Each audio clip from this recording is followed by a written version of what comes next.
So welcome to part 2, 102 pieces of our caregiving journey as we come up to Chris's 16th anniversary. It will be 16 years technically this Saturday. The first Saturday of November was the day he had the wreck, but it was a November 8th. So however you want to slice that up. And this little piece I'm going to share tonight has really been a piece that has carried me through because it's a PIECE that has given me PEACE from the start, because I knew that Chris was okay with his relationship with God, and that has given me so much peace through this journey. Now I'm going to cry if you keep looking at me. So you're doing awesome. Anyway, our first part of 2008, we were supposed to go to Passion. Now, let me give you a little backstory on Chris, though. At this point in Chris's life, he had kind of fallen off the Christian bandwagon, if you want to say it that way. That's probably the nicest way to say it, right? But I knew as a mom, just in my heart, I knew things just weren't right? I knew he was doing things he shouldn't be doing, and I'll spare you the details that he shared with me later, and I went, I knew, Mom, don't tell me, right? But he told me all the details once he got all right with God, right? But anyway, and I knew it in my heart. So what I did is I sat down with some scriptures, and I wrote them out, and I wrote down, like, restore unto Chris the joy of his salvation. Remember that?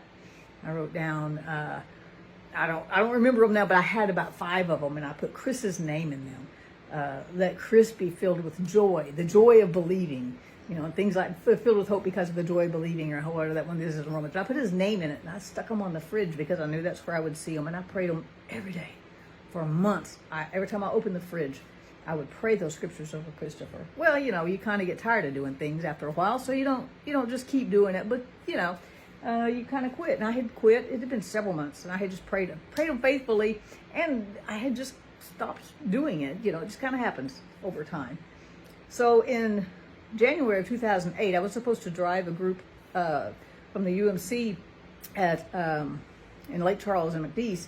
Supposed to drive the bus, one of the vans, and take the 20-somethings to Passion in Atlanta, Georgia. We had gone the year before to Nashville, Tennessee, and man, it was amazing, and I got to drive them then. And so I was supposed to drive a van, and the last minute, one of the other churches in town had a charter bus, and something had happened, and they canceled and weren't going or something, but they had already chartered the bus, so they said, y'all just take it. So I didn't have to drive. That was nice, right? I didn't have to drive. But they said, invite everybody, because we need to fill up the bus now. So invite anybody who's going to come, and they can just ride the bus, because I had a bunch of cancellations. I don't remember that part. Well, Ranella called me one night and said, I invited Chris, and he said yes. And I said, he said yes? He said he would go. Did you tell him this was a Christian thing? It was a churchy thing? And she said, I told him. He knows what it is. And he said yes. And I was like, all right. So I was very anxious, but excited, but I didn't know how he would take it. I didn't know what was going to happen. I didn't know, boy, if I had only known, right? And anyway, so we go to Atlanta, and he was very non-emotional while we were there. He didn't let me know, that anybody know, that what was going on inside of his heart and mind the whole time we were there. We were there, I think there was something like 29,000 young people there, and so we're there this whole weekend, and he did like Francis Chan, and we still listen to Francis Chan. He's one of the preachers we listen to in the mornings when we listen to, we try to listen to some teaching every morning for a little bit when he first gets up, all right? And Francis Chan and Louis Giglio are both some that we like to watch regularly, right? And it depends on the series they're on right now, but we do watch them regularly. And so I knew he liked them. I thought he would really like David Crowder. He did like David Crowder, but he really liked Tim Hughes. He said, now that's a worship leader. And that was about the only inkling I had that anything had touched him while we were there. So we come back home, and I didn't hear from him for a while, and I had no idea. I just thought, well, he went. It was good. He heard some great worship. He heard some word. He liked Francis Chan. There's good things. Seeds were planted. Just hold on and just keep going. And about 6 weeks later, I get this call from him, and he said, Mom, what time does church start in the morning? That was a weird question coming from Chris. Okay, so I said, 10. I said, Sunday school's at this time, and church starts at this time. And he goes, well, are you leading the worship? I said, yeah, doing the worship. He goes, okay, well, Jonathan and I are coming. I'm like, okay, that's cool, right? You remember that? So I didn't know what was up. It wasn't like it was Mother's Day or something, because he did come sometimes on Mother's Day, right? And so I go to church and I'm on the stage, playing the keyboard, standing behind the keyboard, and he and Jonathan came in, but they did the weirdest thing. They came all the way to the front seat, and it threw me off. I mean, it messed with my mind, because Chris never sat on the front. And through the service, they were engaged. And that wasn't odd for Jonathan, but it was odd for Chris, right? And I was thinking, is this like a social experiment or something? I mean, are they just trying something to check my responses? I mean, because he wasn't jumping and hooping and hollering and raising his hands and being real demonstrative about it, but he was engaged, and it was noticeably engaged, right? And I was like, this is really weird. They're never engaged in worship, especially not when I'm leading, right? And so that was interesting. We went to lunch, never said a thing, had a nice lunch, went home, and then he said, I'll play a song for you. Remember that? I just played this song for him, and if I can figure out a way to play it for you, I will. I have a way, I think I can, but I don't know if I'll have time on this video. Anyway, and it was called My Redeemer. And I said, you wrote that? And he said, yeah, I wrote it when we came back from Passion. And it's about, I was lost in my sin, and you came in, you're my friend, you redeemed me, you're my redeemer. That's an amazing song, right? And they're very different than the style he typically wrote in. And so, but it was very impressive, and I was like, that's cool. And then he told me what happened. He said, there's a silent service, silent worship service, and I will tell you right now, they are powerful. You got like 30,000 people in one room and no sound. The words to the music are on the screen, and so everybody's singing it inside, but nobody's making a sound. And it is the most, I can't explain it. I don't know how silence is powerful, but it was powerful. So this time, they had too many people there, so they had it outside. And so Chris had gone back to the room. Do you remember this? Do you remember all this at Atlanta? No? You don't remember? He said no. He said no. So we go back to Atlanta. So anyway, they had it outside because there was too many people there. There were so many young people there, young adults there, college age people there. So they had it in two different pieces. So one in the Georgia Dome and one in whatever else was there. And so they had to bring them together outside so that we could all be together for the silent service. Well, his story goes like this. He went back to the room and went to sleep. Not surprising at all, right? He goes back, yes, okay. He goes back and goes to sleep, and he wakes up and he's like, oh, I'm going to miss the silent service. And he really wanted to see what it was because we'd been talking about it. So his story is that he ran down the sidewalk and he was like, I got to find everybody. Where is everybody? So he stopped to listen, and then he was like, it's a silent service. I won't be able to hear them, right? So he stands up on a brick wall. You know, it probably had planters, kind of a median in the sidewalks. He stands up on it so he could see, and what he sees is this 30,000 group of 30 or 40,000, however many was there, right? Just coming in. I believe that there were candles involved. I can't remember that part, but they're just coming in. He was like, they just kept coming. He's like, this is what the other people felt like when the children of Israel were coming. He was like, they just kept coming, and they just looked like that innumerable host. It was just like they just kept coming, and the crowd getting bigger and bigger. And he said it was so amazing to see, but they're silent. And then he said he thought something along these lines.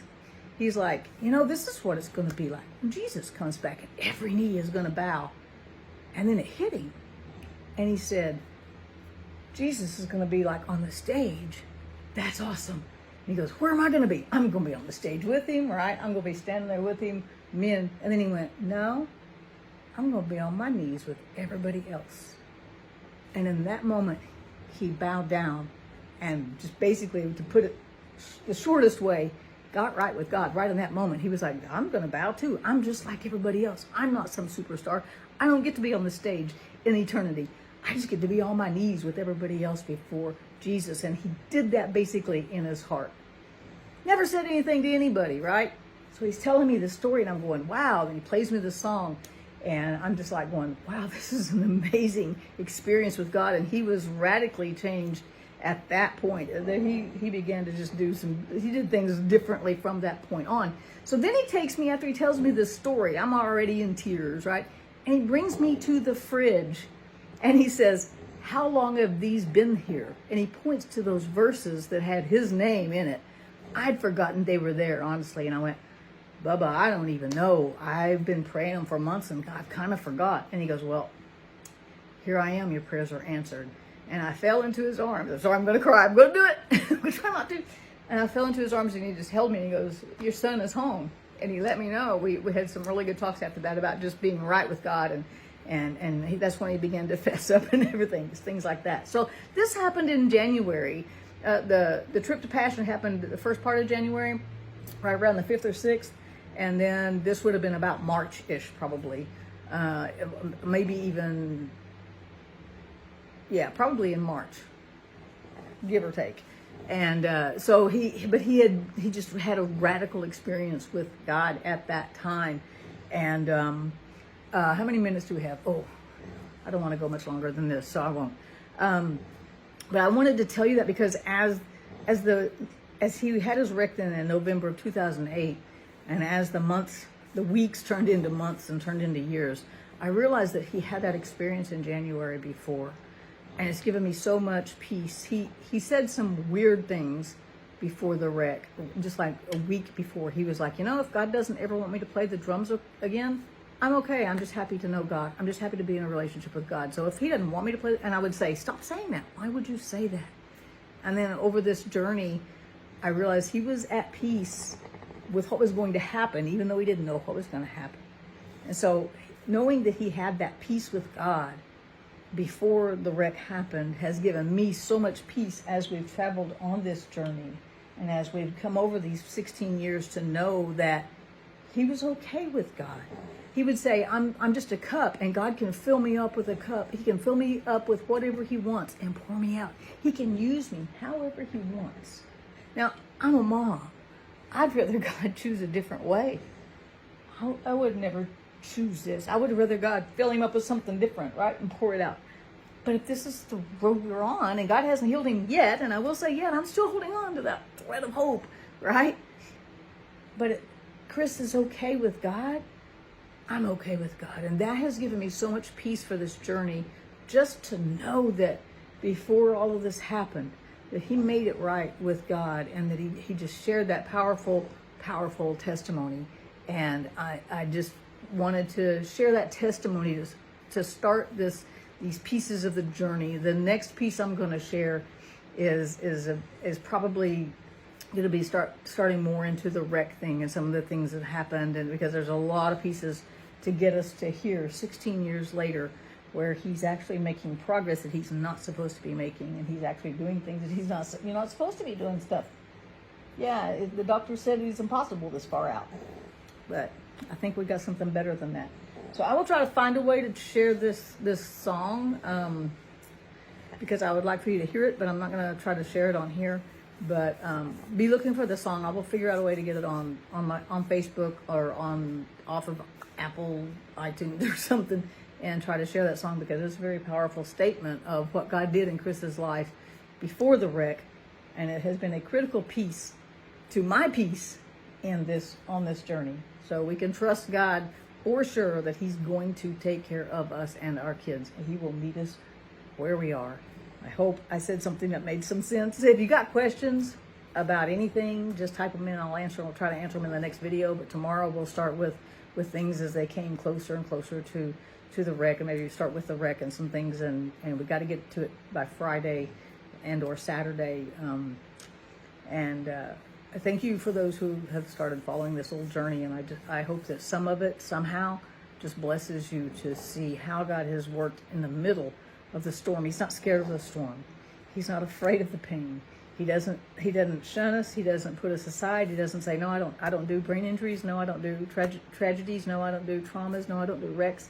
He's been with us in it, and having that peace, knowing that that Chris had made peace with God before, has been a big piece of how I've been carried through many chunks, I should say, of our story. So thanks for tuning in.